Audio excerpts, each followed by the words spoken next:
আসসালামু আলাইকুম রহমতুল্লাহ। জনতার খবর চ্যানেল হতে কিছু কথা বলার জন্য একটি ভিডিও বানাতে বসলাম।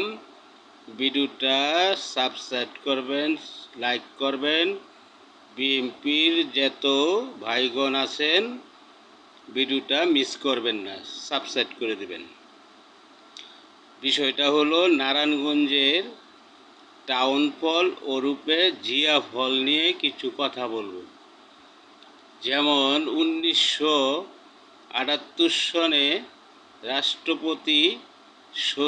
রাষ্ট্রপতি জিয়াউর রহমান বিনোদনের জন্য একটি টাউন হল নির্মাণ করে এবং বিষয়বস্তু নিজ হাতে উদ্বোধন করে। সেটা উনি যখন শহীদ হয় তখন সেটা জনগণের দাবির মুখে হয় শহীদ জিয়া ফল।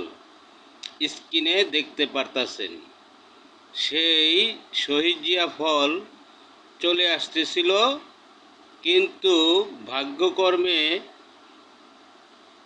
1996-তে আওয়ামী লীগ সরকার এসে এটাকে বানায় শেখ মুজিবর মিলনায়তন।